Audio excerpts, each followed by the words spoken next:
This podcast is for you. Your co-hosts, Ben Dodge and Eric Huso at Effect Epic Consulting, believe that your potential is limitless. Tapping into this potential is how you can affect epic results in your life, relationships, and business. Welcome to the Principles of Epic Growth. Hola, hermano. Whoa, I don't do Spanish, dude. How are you doing, brother? I'm doing good. I just want to change it up, you know? I don't want everyone to think every time I see you, I say, hey, brother, what's going on? Okay. Guten Tag, mein Freund. Huh? But I can see Deutsch. Look at you. Yes, I do. Okay, look, today we're going to do a follow-up on our integrity podcast, which I think, if I'm not mistaken, was our first or second one. Yeah, one of our first ones, yeah. So we're doing a follow-up. Why? Well, because integrity is the most important topic that we can ever talk about, potentially. For starters, it's one of those things that you can never hear enough about. Yeah. And there's a slight chance that the audio was a little messed up on the first one. And so some people really did have a hard time hearing it. So And a slight chance that you were high on drugs after your accident. let's clarify that for everyone. I don't do They drugs. were prescription. I don't do drugs, but I did shatter a clavicle right at the time that we did this podcast. And of course, I wouldn't, postpone work by any means. So here we are doing the podcast. And the person of integrity that you were and are, you kept your word, and we kept our appointment to record that podcast that morning, even though that you were in a lot of pain. Right. And you were a demonstration of integrity. Let's break down integrity, because right now, if you ask a stranger on the street what they think integrity means, I'll bet you 9, if not 10 out of 10 times, they're going to say, it's doing what you say you're going to do. Or more importantly, that's actually a pretty decent That's a solid definition. answer, yeah. More importantly, You get they'll 1 say, out of 10 with that. yeah, more importantly, it's doing what you think is right when nobody's watching. Yeah. That's the religious definition. Yeah. But that's not the definition. No, it's not enough. Let's do it. What's the definition, brother? So, integrity is a state or a condition of being whole, complete, unbroken, and unimpaired. What the heck? Yeah. It's basically, it's just being whole and complete. It's being perfect. But I'm not perfect. That's, Despite the popular belief of my wife. that's why this is that's why kidding. this is a topic that we can talk about frequently. Like, you can never talk about this too much, because integrity is something that you can never be completely perfect at, because it requires perfection. And as a human being, you'll never be perfect. And so this is something that you have to be willing to work at over and over and over again, continuously climb, continuously improve. It's been said that it's like climbing a mountain with no top. You'll get to a peak, and you'll think you're integrity, but you'll realize that that's a false peak, and there's another peak to climb. And so it's about enjoying the journey, enjoying the climb in this process of becoming a person of integrity. So if something's whole, if something's complete, if it's unbroken, if it's perfect, if you will, let's set the stage. Let's create the scene for our listeners. That really means, in a way, that it's completely dependable, completely reliable, because it's not broken. It's Correct. complete. It's whole. It's perfect. You can always rely on it. You can always depend on it. It does what it's supposed to do, whatever that thing is. And it can do it to maximum capacity, maximum performance. There's no limit to its performance based on it itself. So we call that workability. In one word, it's just an incredible amount of workability. Yep. If that thing or that person has integrity, there's a high degree of workability. Okay, so the wonderful example I like to use to help illustrate what integrity is, because we've all seen this when we drive down the freeway, is the wobbly wheel, right? You see this vehicle, or worse, a truck pulling a trailer or something, and that trailer has this wheel that's just wobbling like there's no tomorrow, right? How do you feel when you see a wheel like that? You're freaked out. You're like, what the heck? Do I stay behind? Do I floor it and pass this guy? Yeah, you're like, there's no way this guy's going to make it, right? Wherever he's going, it's not going to make it. And so everyone steers way clear around him, and it's just one of those nerve-wracking, just insane moments where you're like, you don't know what's going to happen. You can't trust what's going to happen. You can't predict, really, whether it's going to be safe or not safe. You can't rely on it. You can't depend on it. In a sense, it's whole, incomplete. It's broken. It's not perfect. And therefore, the workability is very low. Diminished, right? yeah. You can't really rely on it, depend on it. Yeah. Yeah, total lack of performance. So, with that thing, you're not going to go at the speeds you could potentially go, and you're not going to carry the loads that you could potentially carry. even the driver, if he's aware of that wobbly rear wheel, he's going to be going 45 miles an hour down the freeway, and he's not going to be carrying a heavy load because of that. Yeah, if he's aware of it. Yeah. Worse, he's not aware of it, and he just keeps Then he's steaming going to ahead. have a blowout. Creates a disaster. Yeah. Yeah. Another big accident. And how many times does that happen in our lives? When we're not awake to our own integrity issues and we just steam ahead. Yeah. Absolutely.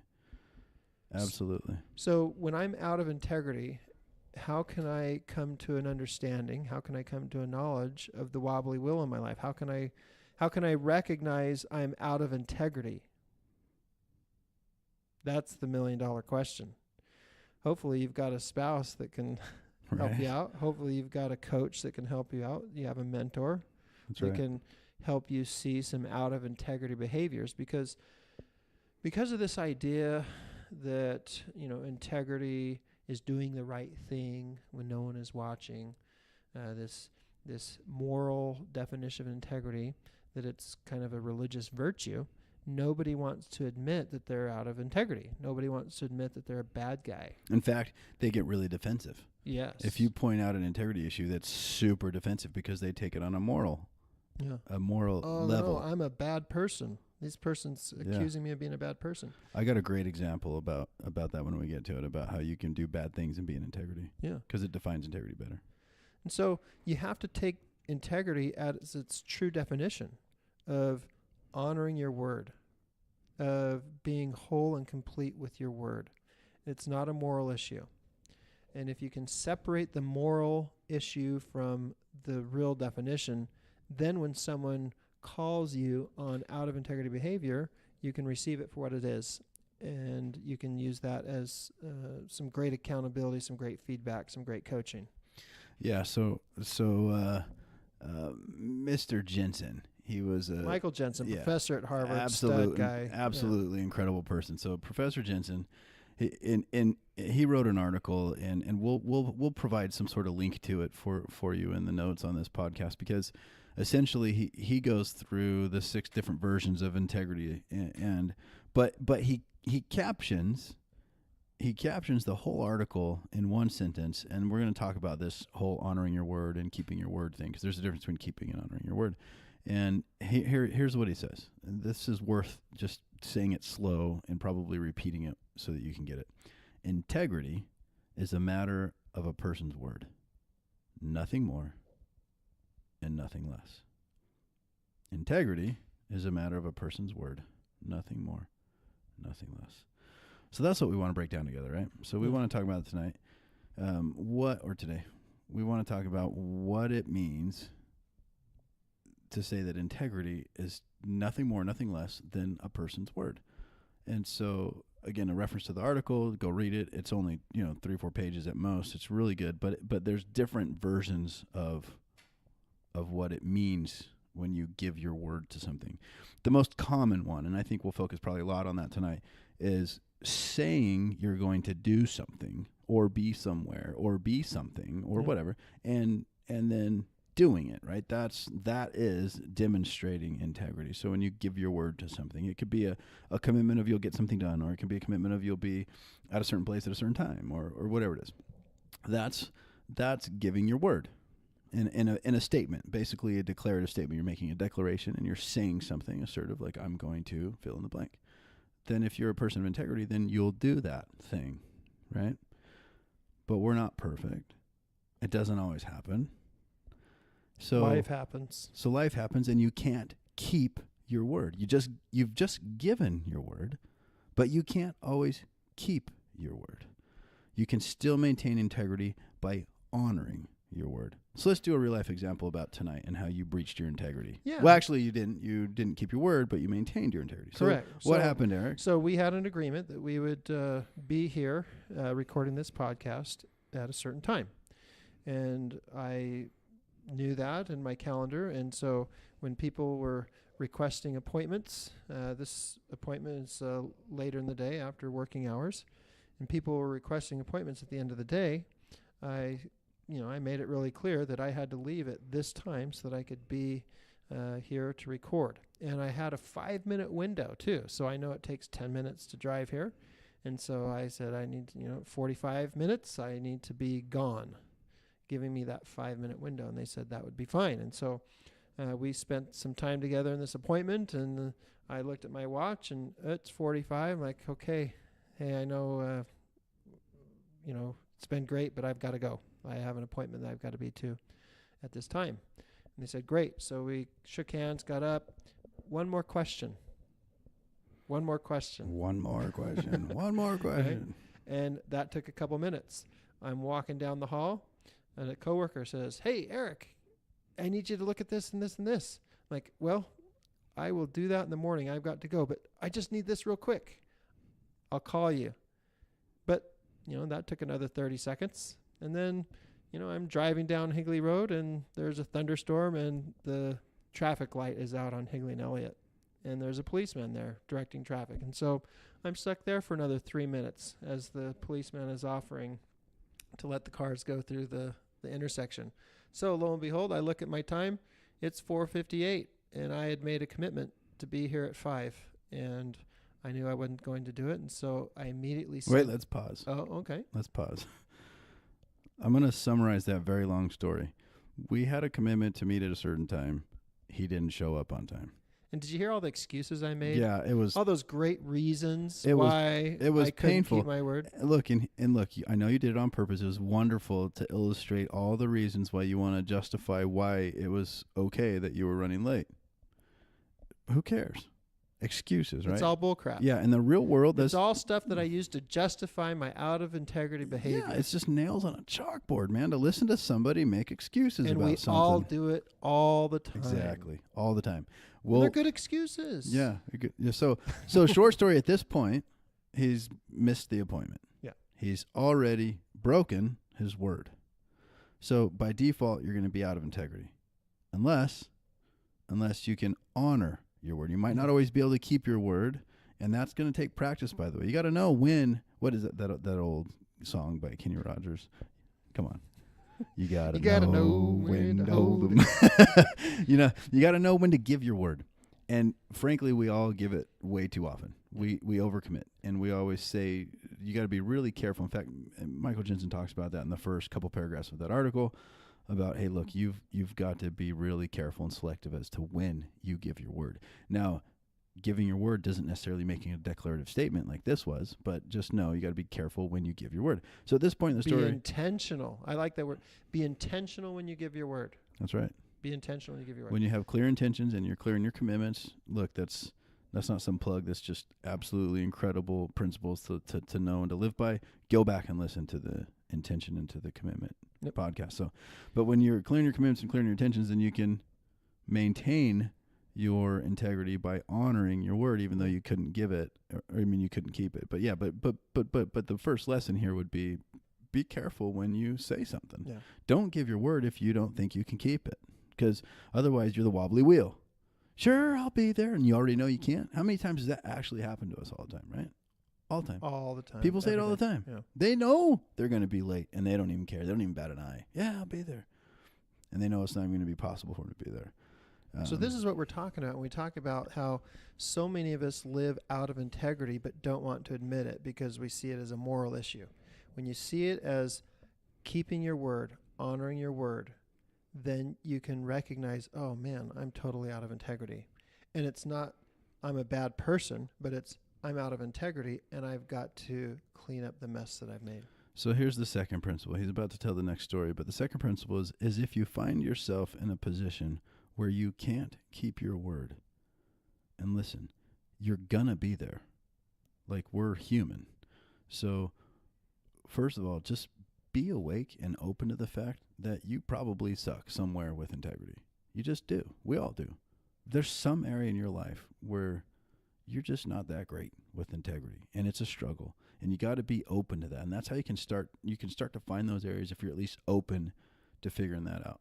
Anyways, so when you can't keep your word and you find yourself in that position, the very next step is, and this is what he's about to say, he's going to tell the story, but you have to immediately, that's an operative word there, not tomorrow, not in a week from now, immediately contact that person or that thing, whatever it is, and then explain and inform them that you won't Not necessarily explain, because that's Yeah, just that excuses. you just be offering excuses. Yeah, just but let them know inform that you won't be able to keep your That's word. right. You won't. I won't be able to keep So my word right I now. know that we had an appointment at 5, and I won't be able to keep that. And then? I will be there at 5:05.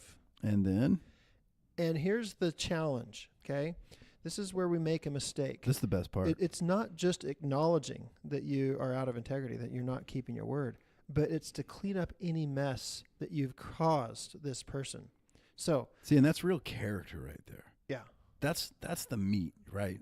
Like to know This is where the power is. Yes, Yeah. to know that you screwed up, to acknowledge you screwed up is a big step for some people. For other people, it's just lip service, right? Let's be honest.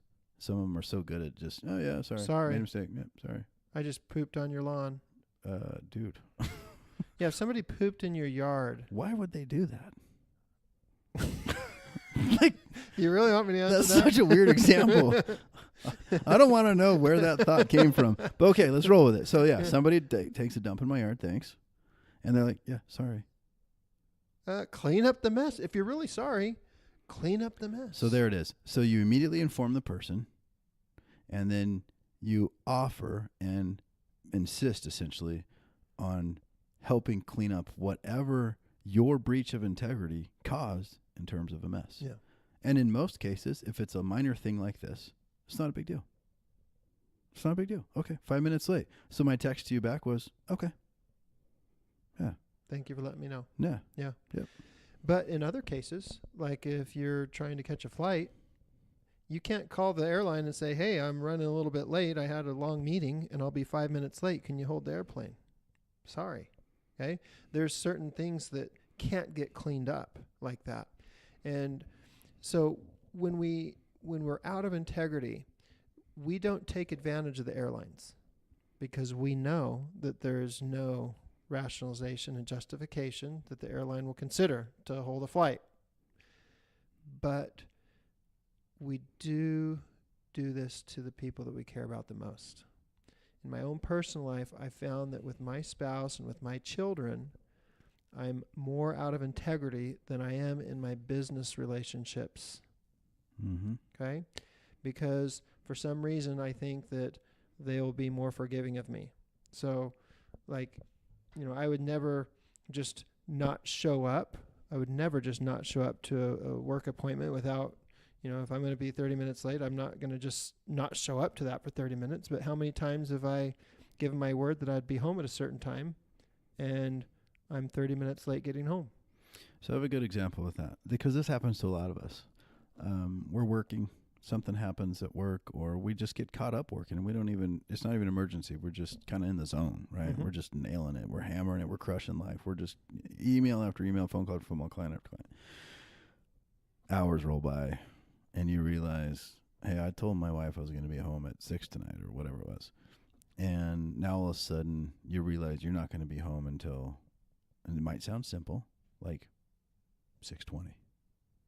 No big deal. How many people out there would actually call and say, you know what, it's about 6 o'clock and you realize you're not going to be able to do it. And you call and say, hey, sweetie, I know I told you I was going to be home at 6, but actually because of all this work stuff, I didn't realize, but I'm not going to be able to keep that with you, but I can be home at 6:20. What does that do to you? What does that screw up for you, and how can I fix it? Yeah. That's the part that doesn't happen. In fact, most people don't even call and let them know they're going to go to 6:20. They just show up at 6:30 because they had to stop and get a soda on the way home too, or something stupid, right? And here's what happens to the spouse. Okay, for the most part, they might not think much of it. In real life, on that example, they might not think much of it. What if that spouse, though, was excited you were going to get home at 6, cooked a really good meal for you, whatever, and now all of a sudden it's just cold on the dinner table because you screwed up and she just kind of wasted her time and effort on your behalf that you didn't even care to acknowledge? Or what if she made some plans? Hey, what if she has girls' night out? Yeah, he's going to be home at 6. I can actually squeeze this workout in because the day was so hectic with the kids. I couldn't get it in, whatever. I'm actually going to go start this CrossFit class tonight, and it starts at 6:15 or whatever. And now I can go to that. That's awesome. So she gets dressed, she gets ready, and you don't show up, and you don't even call. So the disappointment just compounds time and time again, by the way, that you breach your integrity and you go through this process. Your reliability, your dependability, your word sucks. Yeah. And your workability sucks. And what happens is the disappointment and the resentment just builds. The impact is on the relationship. The impact is now you're a person that can't be counted on. Yeah. And all that does is plant seeds of doubt. That's right. Anytime you give your word to anything, That's right. even the phrase of, I love you, there's a subconscious seed of doubt that's been planted of, can I count on this person? Is what they're saying dependable? Yeah. Is it real or is it just Yeah. lip service? I mean, that's the thing. So now flip all of that the other way and let's use that same hypothetical example, even though it might have happened in real life. Let's use that hypothetical example as let's say we either kept our word and or we maintained our integrity by honoring our word. Either way, right? Yeah. And now that builds and builds and builds in the positive, right? Now you got this huge bank account of trust, of reliability, of dependability. And you'll instantly start, maybe not instant, but you'll end up seeing your spouse reciprocating that same level of integrity. Yeah. Because that will just be a way of being. Yeah. You'll just be a person of integrity. And there is power, not this dominant dominion kind of power. There's just this wonderful magnetic power to having integrity. You will flourish in everything you do, at work, at home, at play. It doesn't matter. Yeah. Whatever it is you're doing, you're going to be this magnet because you say something, you do something, you even imply. I mean, let's go to that article someday, right? You even imply that you're going to do something, you do it. And it's incredible. The workability is off the charts, right? So a high degree of integrity equals a high degree of success, in my opinion, in everything. Performance and workability, always. In everything. Yeah. And here's the beauty also, because, you might be beating yourself up right now. Man, I didn't realize I was such a crappy spouse. I'm always giving my word, not keeping my word. And you might be feeling bad about this. But if you will just become awake to this, and if you will be committed, if you'll make a declaration, I am going to keep my word. And when I don't keep my word, the moment I realize I'm not going to keep my word, I'm going to honor my word by acknowledging it and cleaning up the mess. You will become a person that can be trusted and counted on. And even though you've had breaches of integrity, you'll actually increase the level of trust, increase the performance, increase the depth of the relationship with this person. Because this, like Ben just said, this creates a magnetic power. So imagine you're working for a boss. Mm-hmm. You're an employee now, and you're working for someone. Mm-hmm. And you demonstrate this high level degree of integrity. Dude, that's the guy I want to hire, right? That's the guy that I'll promote. That's the guy that I'll turn the keys of the kingdom over to. Yep. Right? Like you want to be this guy. Like that's the guy that's going to make it. Totally. Not the guy that makes excuses. Not the guy that, basically that makes excuses. We all know that guy. And, he's constantly trying to cover something up or pretend that it wasn't as big a deal as whatever it was. And, da-da-da-da-da. And he might have some flashy words and a nice fancy suit sometimes or whatnot. But at the end of the day, that guy's not going to make it. Sometimes that guy is me. Yeah. Sometimes it's all of us. Yeah. Yeah. Yeah. What if it's just a coworker? What if you're the employer and it's an employee that you're demonstrating integrity to? Same thing. Like so let me point something out right here. So integrity is a relationship that you have with yourself. Okay? Integrity is never about other people. When you first hear this, you'll recognize where you're out of integrity, and then all of a sudden you're going to recognize where everyone in your world is out of integrity. And then you're going to be really frustrated about this person, that person, that person, that person that don't keep the word. And you might be tempted to become the integrity police, where you're calling everybody on their out of integrity behavior. So, take for example, how would this occur for you if you were out of integrity and somebody called you on it and, questioned your integrity? Especially if you have this idea of integrity being this moral virtue, like it is going to actually destroy the relationship when you become the integrity police. That's right. The power and integrity is this relationship that you have with yourself. And you will see it in your relationships where you'll be a person that be counted on. You'll be given more and more responsibility. You'll be given more and more trust. If there's one thing that I could help a teenager do to improve the relationship with their parents is this one simple thing of giving your word and keeping your word. It changes relationships with parents and teenagers. Yeah, so it changes every relationship. Yeah. So what we talked about earlier, and this is what I love because it's a good visual. Just picture a giant magnet. The power of the magnet is it draws something to it. It doesn't have to go out and strangle it, tie it, bind it up, haul it in, lock it up just to keep it close. The magnet will draw you in. Yeah. When you're a person of integrity, you can influence the relationships you have because you're living that life, not that you expect them to. But because of that, they're drawn into it. People around you are going to be drawn to what you're doing and what you believe in and what you say, what you stand for, all of that stuff. Again, what you stand for, there's another one in the article. Go read the article. It's amazing. So let's pause for a second and ask some questions. Where in your life are you out of integrity? Now remember, you're either in or you're out. There is no gray.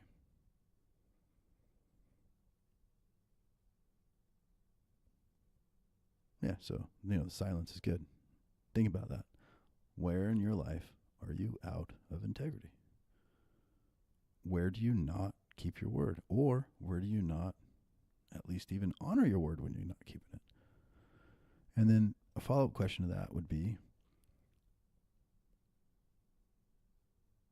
where can you maybe cut out some of the things that you're giving your word to? Like what in your life do you consistently give your word to that you just keep failing at? Like that potentially a red flag of maybe you shouldn't give your word to that. Yeah. Not always, okay, but potentially. Now, if you take that seriously, if you take those two questions seriously, it will start you down a road of identifying integrity issues. When a lot of people hear about integrity, it ruffles their feathers at first. Sure. And they don't get it. They're like, what are you talking about? But the more that you go down this path, the more it will make sense. Because the more you'll see the actual performance results from it and the power that you'll get from it, the magnetic influence that Ben's talked about. And so be with this. Be with this as a new way of being. Be with this as not a religious or moral virtue, but this is a way of being. And it will become a culture. You'll develop this culture. Let me give you an example. So I was the king of being out of integrity. I gave my word to my family all the time, and I never kept my word. I rarely kept my word, okay? I was the guy that was always late. And let me put some context on that for you guys out there. I'm putting my integrity police hat on. Woo, woo, woo, woo. Okay, look, listen. We would do a family dinner. Most of you guys know by now that we're brother-in-laws, right? So we'd do a family dinner.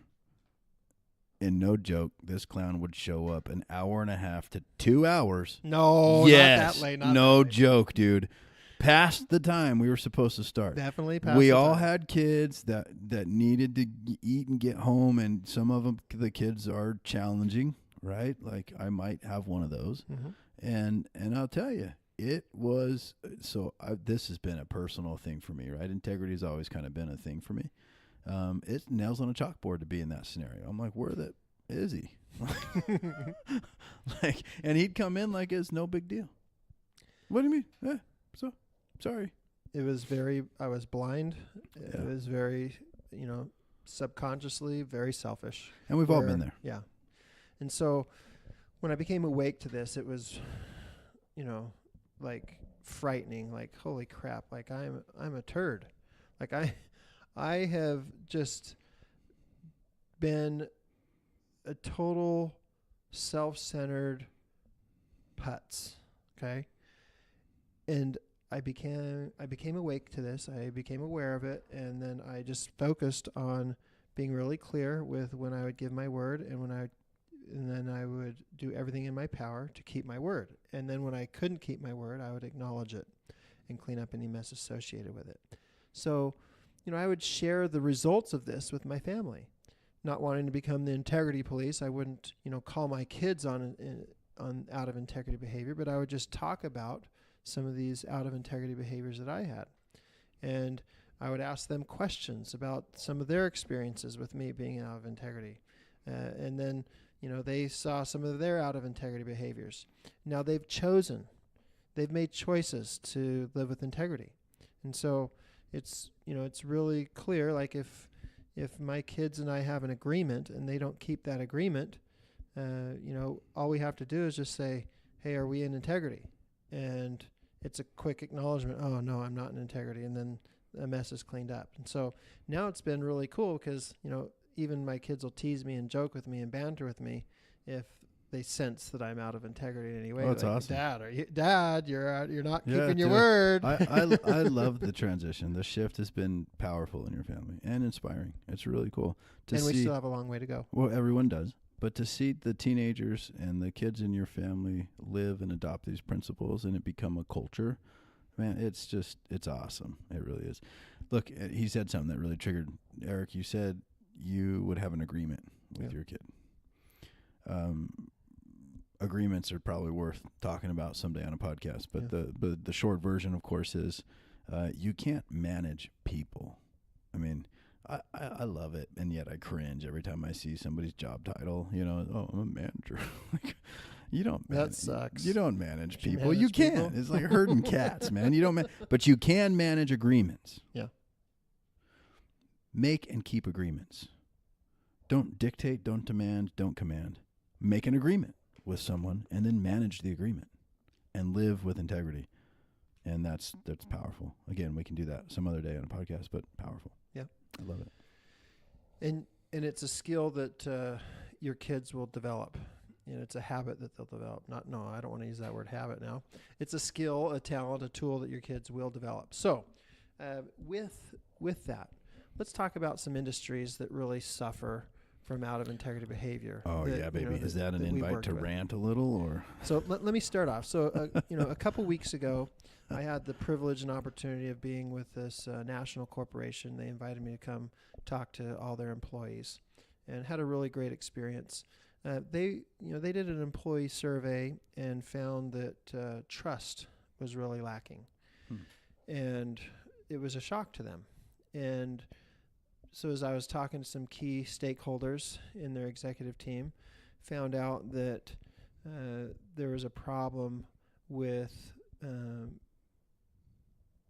key people not keeping their word, where they would give their word and not keep their word. They were not surprised. They're out of integrity. And they didn't realize that was having a trickle-down effect to lower-level employees where there was a total lack of trust. They also had another issue where they wanted to have more inclusivity in their culture, where they felt like there wasn't enough unity in their culture. And when I put the two together, that if you want to have this culture that you're describing to me, it will be impossible without integrity. And one person was like, what? And the other person's like, you're right. Let's talk about integrity. And so we were able to kill two birds with one stone with that. But that's a very typical organization, national organization, where integrity had a negative impact on the overall culture of this organization. Sure, I could see that. There's a couple industries that are remarkable, both in demonstrating integrity and in their utter lack thereof, and the excuses that they make, even though they really try hard to justify it based on the emergency scenario. One of my all-time favorites, the doctor's office. Listen up, you docs out there. You guys, bless your souls. You're trying to do good. You're trying to help people, and you do a lot of great things. But the business sense in you is just like dwarfed. So how many of you have experienced this? You go for a 9 o'clock doctor's appointment, 10 o'clock, whatever it is. You go for your doctor's appointment, and it's a good minimum 30 to 60 minutes before you even get in, that you wait beyond your appointment time. And how many of you have experienced that, like, over and over and over again with the same doctor? How many times does that emergency excuse really fly? Right? I mean, it's understandable in that profession that there potentially be, emergencies, and especially depending on the kind of practice. But really, even in some practices, it doesn't seem like there's that many emergencies, let's be honest. But obviously, a doctor's charged to save lives and so forth, and so there's very real opportunity for emergencies there. But when it's a habit, when it happens so often that it's routine, and that you as a patient know, I'm going to set this appointment as the first one in the morning because otherwise he's going to get backed up. Or like, oh, I got a 11 o'clock appointment, I might as well show up at 1. Like, come on. That's a breach of integrity. Imagine what it would be like if you had a 9:30 doctor's appointment and you saw the doctor at 9:30. How powerful would that be? How powerful would that be? And why doesn't that happen more often? I don't know. You have to talk to the docs, but just brace yourself for a litany of excuses that all sound pretty impressive when it comes, to some sort of emergency. Mm-hmm. But when it happens over and over again, then they know that they should plan for that. At a certain point, they should plan for the fact that they're going to have so many emergencies because that's normal. That's a routine for them to have to deal with that. And so they should probably adjust their schedule accordingly, but they don't. That's a problem. That's an integrity problem. Like, and they just expect that the world should just deal with it because a breach of integrity is not a big deal if you're a doctor, right? That's bullcrap. Sure it is. Let's go to an industry that does have it together, the airline industry. Perfect example. If you have a flight that's going to leave at 11:37, they tell you you're going to be at the airport at 10:37. You'd be there an hour early, minimum. And there's not a person on the planet that if they're running down the hallway that the airline's going to pause that plane and stop that plane because you had all these reasons why you're running late and make that flight be late. No, that door's closed and that door's closed and they're not going to open that door. Your emergency is not their emergency. Now, look, airlines can also encounter issues, plane mechanical mechanicals, issues, weather, things like that they didn't necessarily anticipate. And they all of a sudden cannot keep their word. But they honor their word, don't they? Because the moment they realize that's right. Yeah, that's the moment right. they realize it, they send out the message, this flight's delayed. And if it's caused such a mess, sometimes they'll reward you. They'll compensate you even. Yeah, it's incredible if you think about it. Now, look, we've all had frustrating experiences with the airlines. No question. But just think about that process as how they keep their word and or they honor their word if they can't keep their word. It's an incredible industry, and especially the amount of logistics that are involved. It's incredible. So, pretty good. Construction, man. If you are a construction guy and you have integrity, you'll have more work than what you know to do with. So I'll give you a couple examples. I've got a swimming pool business where I connect subcontractors with homeowners. And over the years, I've created a list of subcontractors. And the thing that I use as the filter if a subcontractor stays on my list or is eliminated from my list is integrity. Can they be counted on? Do they show up when they say they're going to be there? Yep. Do they get the job done when they say they're going to get the job done? Yep. Does it cost what they told you it was going to cost? Let me give you an example. I'm going to give a shout out to who I believe is the greatest plumber in the valley. His name's Bill Duncan. Duncan Plumbing. Bill Duncan is a man of integrity. He's a person that can be counted on. He gives you a price and he charges you that price. I can't think of the hundreds of pools I've been involved with any time where Bill's come back and asked for more money. Bill shows up when he says he's going to show up.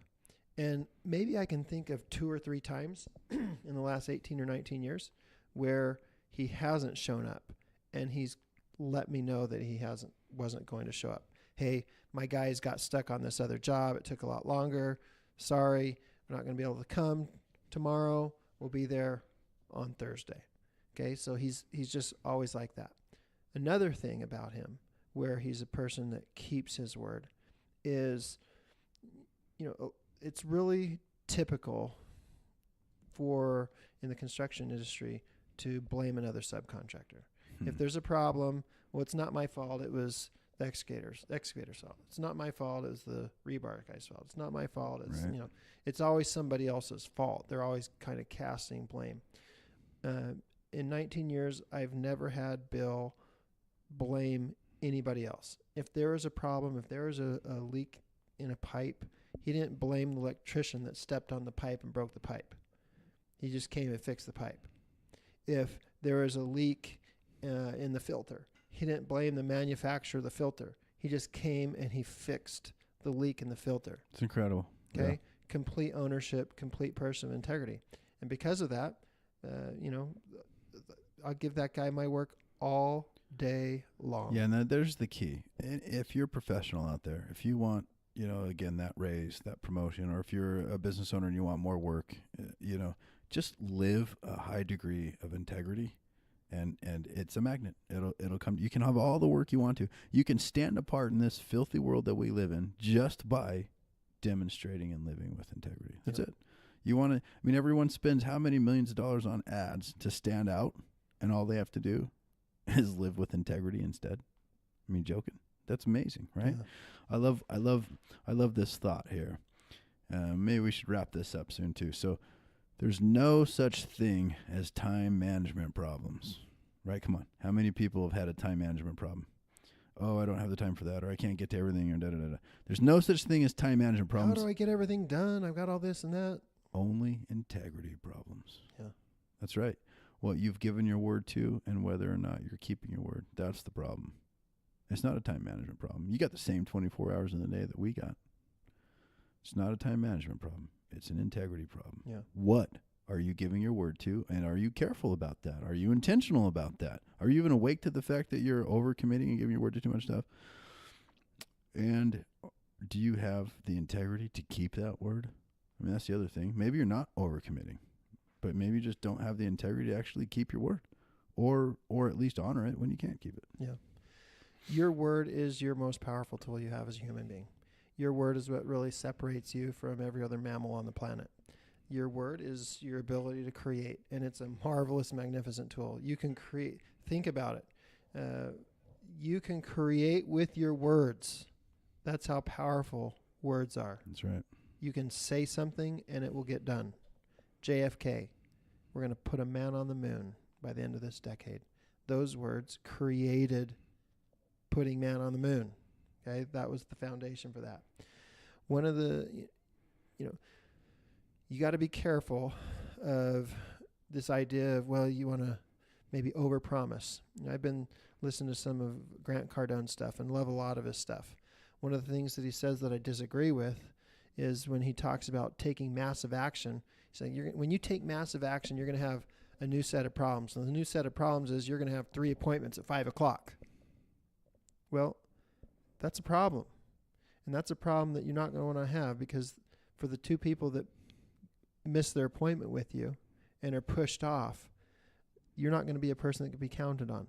And so be really clear, be really intentional with what you've given your word to.